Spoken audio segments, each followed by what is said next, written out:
O Senhor esteja convosco. Proclamação do Evangelho de Jesus Cristo segundo Marcos. Glória a vós, Senhor. Naquele tempo, alguns fariseus se aproximaram de Jesus.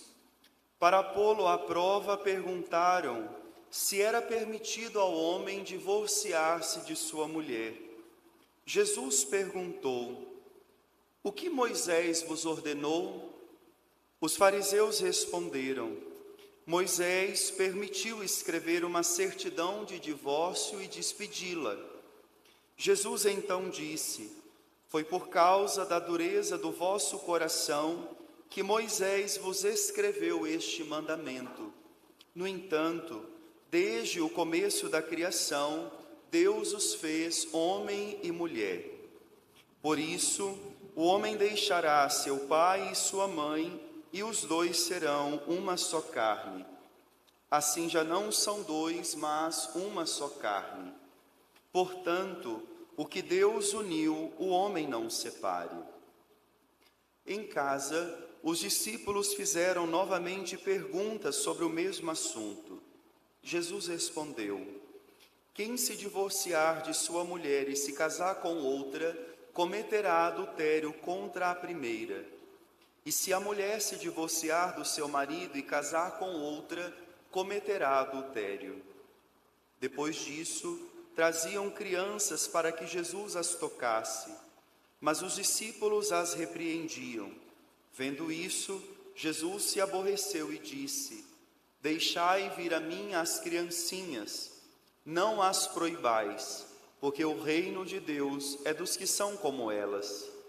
Em verdade vos digo, quem não receber o reino de Deus como uma criança, não entrará nele. Ele abraçava as crianças e as abençoava, impondo-lhe as mãos. Palavra da salvação. Glória a vós, Senhor.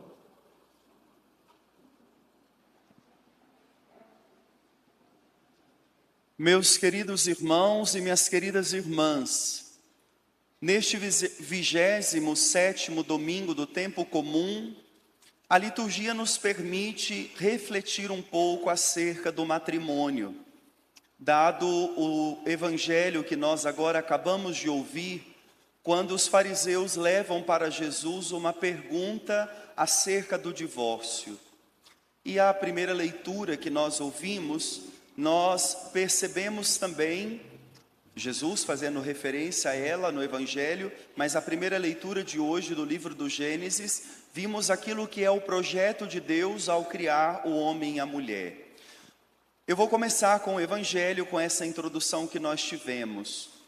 Os fariseus, com uma intenção muito negativa, eles vão até Jesus para fazer a pergunta: é permitido ou não o homem? A palavra mais original é repúdio, repudiar a mulher, dar para ela a carta de divórcio. Essa pergunta não é uma pergunta assustadora para Jesus, porque na época de Jesus existia já como que uma certa divisão entre as comunidades rabínicas sobre esse tema. Na época de Jesus haviam dois grandes rabinos que eram divergentes sobre esta opinião. O divórcio nessa época já era algo instituído, não é nada que alguém está tentando forçar Jesus a aceitar, isso já era uma norma. Mas a questão é uma outra. Algum rabino, um dos mais fortes, defendia que o homem poderia repudiar sim a mulher por qualquer motivo. Exemplo: ela fez a comida e não estava boa, ele pode despedi-la. Era causa. Outro dizia que não, só poderia repudiar a mulher se fosse uma causa moral muito grave, do contrário não podia repudiar. E Jesus é um rabino, é normal que os fariseus vão até ele para saber o que ele pensa sobre o assunto. Mas Jesus, como um bom rabino, responde com uma pergunta. Dizem que isso é muito prático entre os rabinos. Eles nunca respondem diretamente sem antes fazer uma pergunta. até foram num rabino famoso e perguntaram para ele: é verdade que vocês, rabino, nunca respondem uma pergunta diretamente, vocês sempre fazem uma outra? O rabino olha para ele e diz: quem falou isso para você? Isso era muito prático. Jesus então devolve com uma pergunta: mas o que vos ordenou Moisés? E é interessante o verbo que Jesus usa.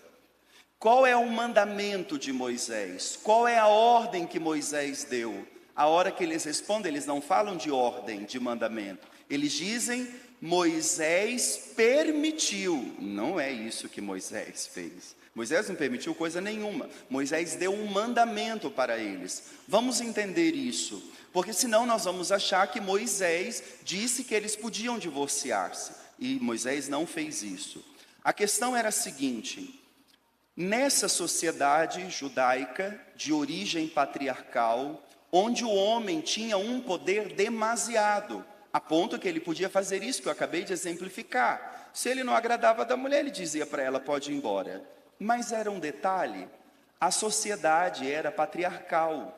O homem tocava a vida dele normalmente. Nenhuma mancha moral ficava sobre ele. A mancha moral ficava sobre ela.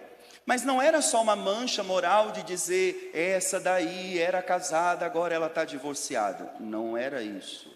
Ela não era aceita para o trabalho, ela não era aceita na comunidade e ela não podia ser reintegrada na família. O que sobrava para ela? Passar fome e morrer. Era isso. Aí Moisés viu isso e disse: isso está errado. Vem cá, tudo bem. Você está dizendo que você quer divorciar? Tudo bem, você pode divorciar. Mas você terá que dar uma carta de divórcio. O que era esta carta de divórcio? Era um documento que o homem, quando repudiava a mulher, ele tinha que dizer: eu, fulano de tal, estou me desvinculando desta mulher. Ao fazer isso, esta mulher não estava mais ligada a ele. Por quê? O homem podia repudiar a mulher e ela seria discriminada na sociedade. Agora, se esta mulher, porventura, encontrasse uma outra pessoa, um homem, que se interessasse dela e alguém descobrisse isso, ela seria denunciada no templo. E sabe qual a sentença que ela receberia? Morte por apedrejamento, porque ela é adúltera. Então Moisés diz: isso não está certo. Então, se você não quer ficar com ela, você tem que desvincular-se dela. Você vai entregar a certidão de divórcio e vai dizer: esta mulher não está mais vinculada a mim. E com essa certidão, o que ela podia fazer? Ela poderia buscar um novo pretendente. Porque sem um homem, ela não iria poder sobreviver. Porque a sociedade girava em torno da figura masculina. Foi isso que Moisés fez. Por isso que quando eles disseram para Jesus: Moisés permitiu dar a carta de divórcio. Como é mesmo que Jesus fala para eles? Moisés fez isso por causa da dureza do coração de vocês. É a maldade de vocês que fez isso com Moisés. Isso não era para acontecer. Vejam, Jesus não está discordando do divórcio. O que Jesus está dizendo é: não se pode compactuar com essa ideia, porque infelizmente existem casos que não têm saída. Existem casos que o caminho vai ter que ser esse: ter maturidade e responsabilidade de dizer: nós não temos condições de manter uma vida juntos. Agora, eu não posso trabalhar só este ponto, a gente precisa ir na base. Por isso, quando Jesus responde, ele fala: Moisés fez isso por causa da dureza do coração de vocês. Mas no princípio, não foi isso que Deus pensou para o homem e para a mulher.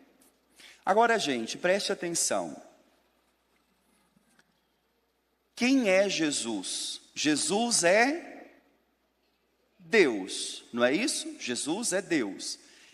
Ele disse: quem foi que instituiu o homem e a mulher como um casal? Quem fez isso? Deus. Se tivesse alguma coisa errada, não era hora de consertar agora? 5.000 anos depois, 3.000 anos? Porque é Deus. Ele poderia dizer: é verdade, no princípio nós pensamos assim, mas a gente viu que a humanidade mudou e não tem como mais ser assim. Não. Ele volta na origem e diz: não foi assim que Deus pensou. Bom, o que fazer então? Qual é a nossa saída? A saída é trabalhar a origem. E a origem do casal está onde? A origem do casal humano, da unidade do homem com a mulher está onde? Em Deus. Foi Ele quem une, foi Ele que escolheu. Nós ouvimos agora na primeira leitura. Deus viu que não era bom o homem estar sozinho. E aí ele toma uma decisão: vou dar-lhe um auxílio. Vou dar-lhe uma companheira. É ele que toma a decisão. Do original hebraico, que foi escrito o livro do Gênesis, o original diz assim: não é bom que o homem esteja só, vou dar-lhe um auxílio que lhe seja contrário. Isso é a mulher para o homem, e isso é o homem para a mulher.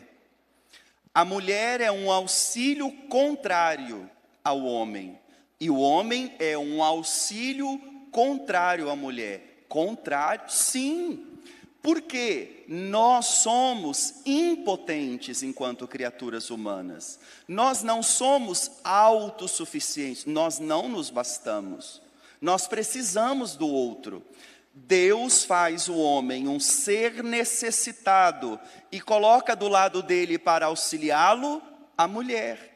Deus fez a mulher um ser necessitado e colocou do lado dela o homem para ser o seu auxílio.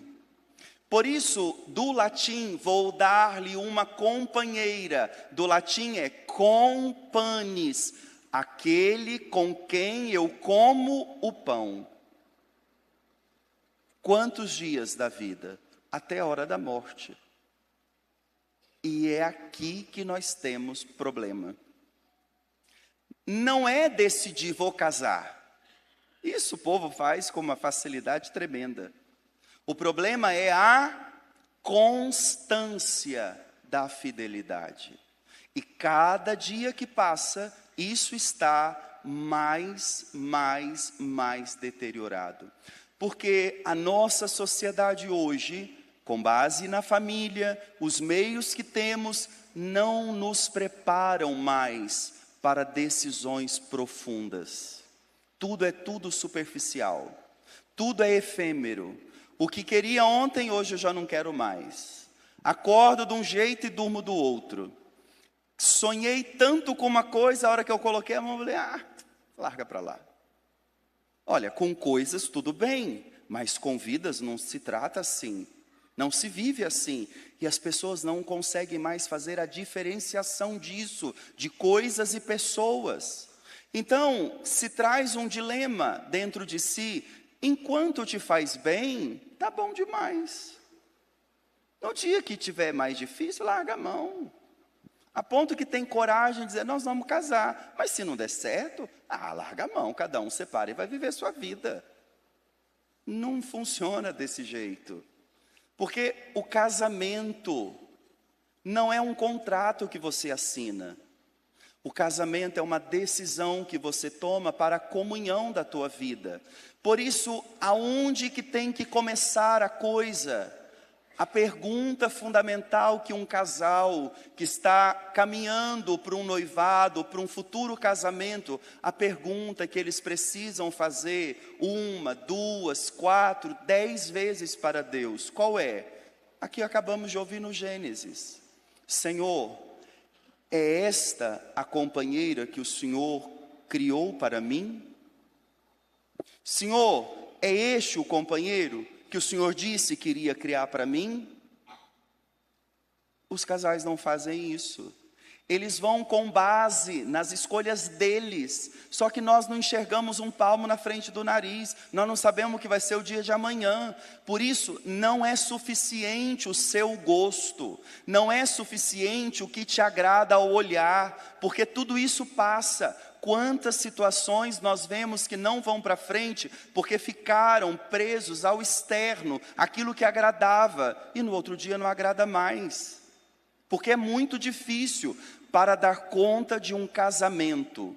E aqui eu digo casamento por causa do texto, mas a gente pode dizer, para você dar conta de uma coisa muito séria, que envolve os dias da vida, você tem que ter virtudes para aguentar. Senão você não aguenta.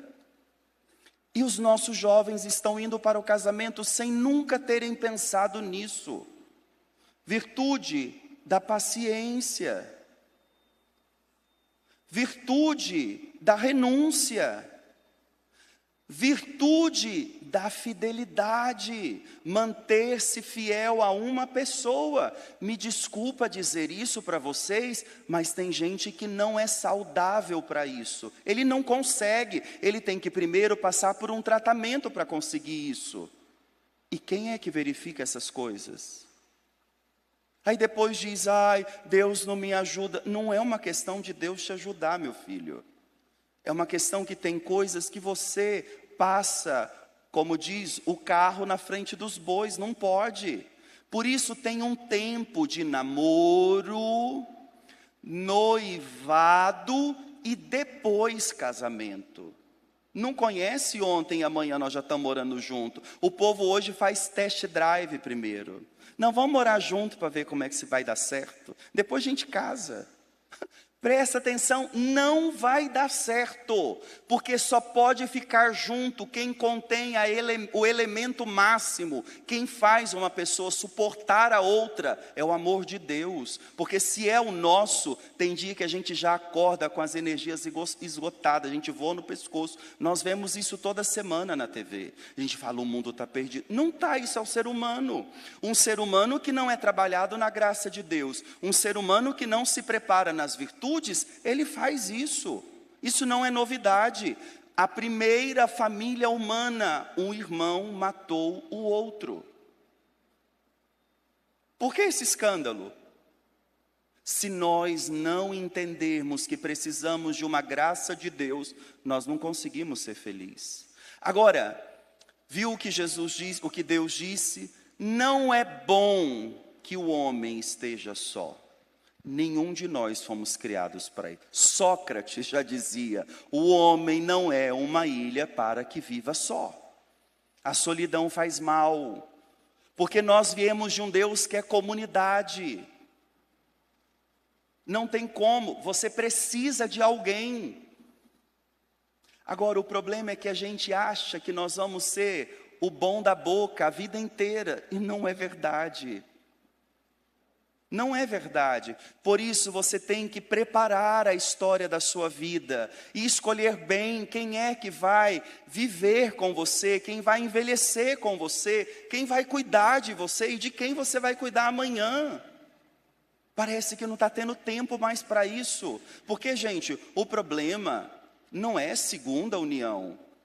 É que os nossos casais às vezes não estão na segunda, estão na quarta, quinta, sexta união e ainda não está feliz. O problema não é o outro. O problema é que nós não conseguimos olhar para dentro de nós e clamarmos a Deus pela graça dEle. Para cada um, Deus tem um sonho, Deus tem um projeto. Deus não colocou ninguém nessa terra para ser infeliz. Ele criou você para ser feliz. Esta vida mais ou menos que você vive, não é a vida que Deus sonhou para você. Ele te sonhou para a plenitude. Você é filho de Deus, filho do rei. Você foi feito para ser feliz. Mas para isso você tem que ter coerência. Primeiro consigo mesmo. E entender que se você quer uma vida séria, não dá para ficar brincando com as pessoas. Não dá para ficar brincando com seus sentimentos. Você tem que ter coragem de fazer escolhas. E toda escolha tem renúncia. Não tem como. A hora que você faz uma escolha, você está abrindo mão de todas as outras possibilidades. Não, o garotão escolhe a moça, mas quer continuar com os colegas dele. Não dá, meu bem. A hora que você escolheu essa moça, então agora é a família dela, é os interesses dela, ela com a sua família. Ah, então vocês vão viver nesse mundo fechado? Claro que não. Mas não dá para agora você ter uma agenda com seus amigos de segunda a segunda. Não dá. Você não vai conseguir ficar casado nunca. E não é só porque a sua mulher não vai aguentar, você não vai aguentar. Porque esses ambientes oferecem coisas que não cabem mais a você. E me desculpe, com todo respeito, você não é tão bom assim para olhar para tudo isso toda vez e falar, não, muito obrigado, eu sou casado. Primeira vez, tudo bem. Segunda, terceira, a gente já começa. Eu sou um bom marido, eu não deixo faltar nada em casa. O primeiro que falta é você, olha onde você está. Você tinha que estar dentro de casa. Tinha que estar junto da sua esposa. Não é bom que o homem esteja só. Eu vou dar-lhe uma companheira. Então, a primeira coisa, vocês que já estão casados, agora, meu filho, você tem que olhar só para Deus e falar, Senhor, eu não te perguntei antes, então agora você me ajuda, viu? Mas você que está na fase ainda da escolha, pergunte isso todos os dias para ele. E atenção, esta companheira, este companheiro que Deus sonhou, não é perfeito. Não é. Porque não existe ninguém perfeito. Não adianta você sonhar com um príncipe encantado e com a princesa. Não existe isso. Isso aí era os desenhos que passavam na nossa época, porque hoje também nem tem mais. Isso não existe. O que temos são seres humanos, falhos, fracos, mas tem muita gente com vontade de levar uma vida de verdade. Essas pessoas merecem uma chance. Essas pessoas merecem encontrar alguém que quer viver a vida com esta certeza. Não é bom que o homem esteja só. Eu vou dar-lhe um auxílio contrário. Esta é a outra coisa. Ah, eu amo tanto ele porque a gente pensa tudo igual. Você acredita, padre, que ele também gosta de cor de abóbora igual eu? Ah, que nojo. Logo vocês vão estar enjoados um do outro. Não é isso, casal. O casal, ele funciona bem quando um é totalmente diferente do outro. Ela é mais espalhafatosa, agitada, barulhenta, e ele é todo mais recolhido. Junta e dá equilíbrio. Ela dá uma animadinha nele, para ele não ficar tão apático, e ele dá uma sossegada nela, para não parecer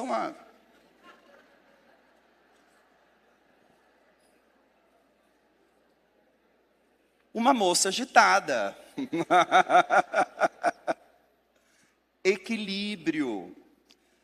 É normal, eu dizia hoje cedo, eu gosto de usar esse exemplo, nós, o homem, a nossa psique, a nossa cabeça, nós olhamos para frente. A mulher não olha para frente. A mulher olha para os lados, ela dá tchau para as comadres, para as vizinhas. Nós não.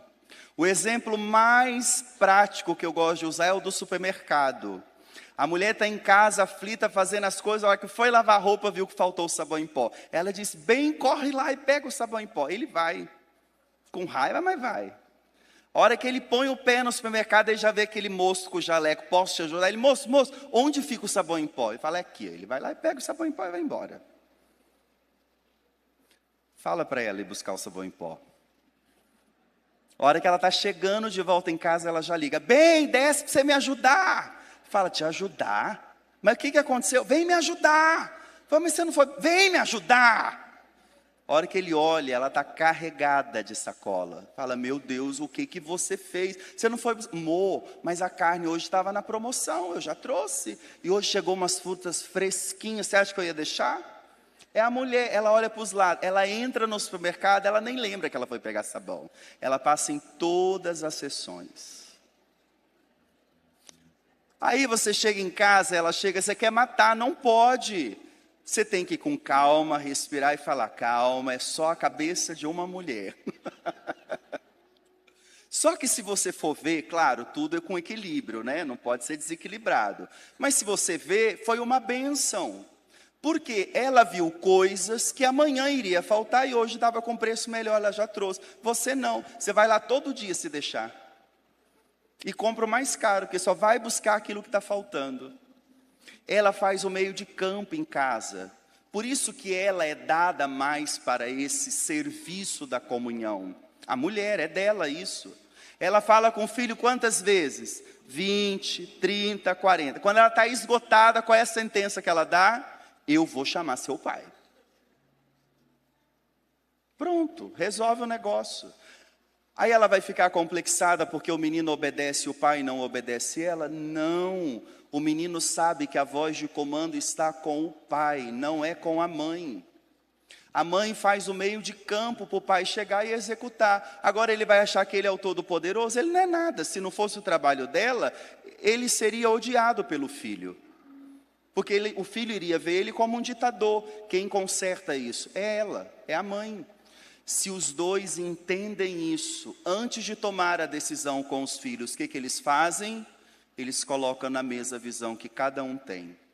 E aí a visão fica ampliada, porque é isso, a mulher ver coisa que nós não vemos. Nós vemos coisa que a mulher não vê.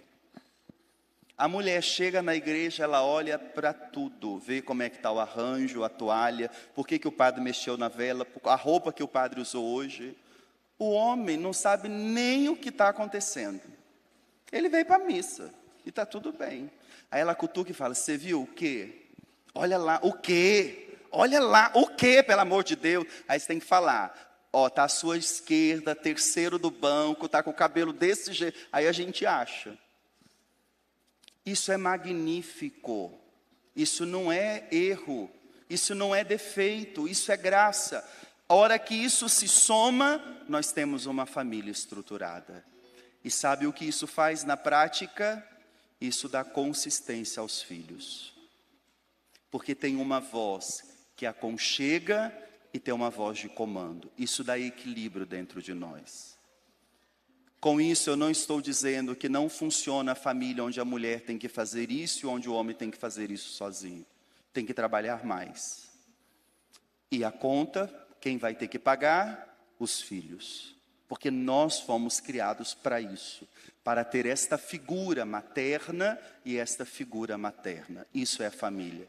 É o maior patrimônio que Deus nos deu. Sem ela, nós não somos ninguém. Agora vejam, o patrimônio mais valioso é o mais atacado nos dias de hoje. Por isso nós precisamos da graça de Deus. Ô padre, mas como nós vamos fazer para dar conta disso? Vocês viram como o evangelho terminou? Parece que não tem nada a ver um assunto com o outro.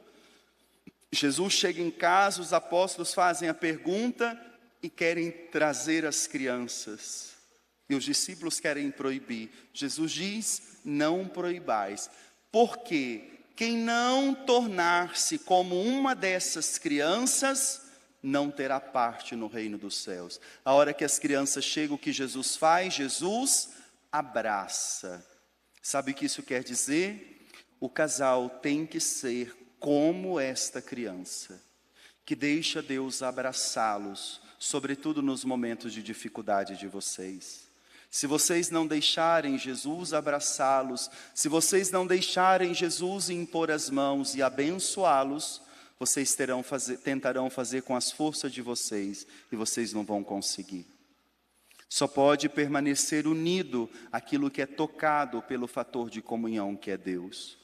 Nós, por nós mesmos, nós não conseguimos ficar junto até o fim. É uma graça de Deus. Quem aqui já é casado há mais de 10, 15 anos sabe disso. Tem dia que a vontade é desistir de tudo.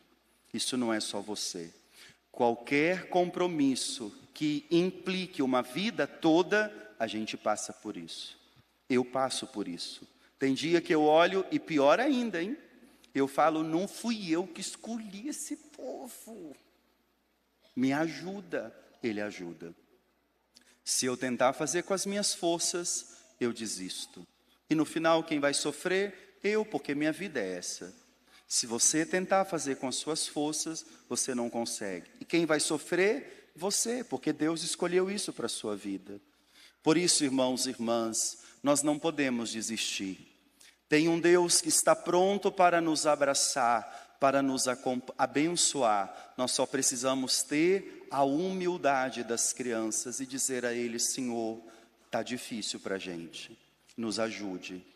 Agora eu termino dizendo, na vida do casal, não pode só um fazer isso.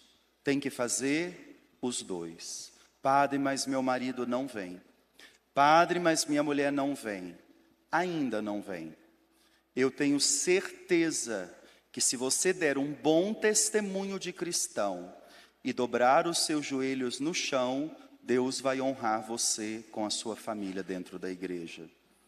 E não é porque dentro da igreja você terá o melhor para a sua casa. Não significa isso, porque dentro da igreja tem eu e você, e nós somos falhos. Mas aqui nós temos a oportunidade, todas as vezes que nos encontramos, de abraçar Jesus, de deixar ser abraçado por Ele, e isso dá força para a gente seguir. Quantos testemunhos eu ouço de famílias, de casais que vêm à missa, e às vezes uma homilia que ouve, um canto, uma oração que recebe, aquilo modifica a semana, e eles encontram força para respirar. Sem Deus nós não conseguimos. Por isso, irmãos e irmãs, não desistamos de ser família, mas vamos à fonte. Quem sonhou a família foi Deus. Ele garante o sustento da família que nele confia. Louvado seja nosso Senhor Jesus Cristo.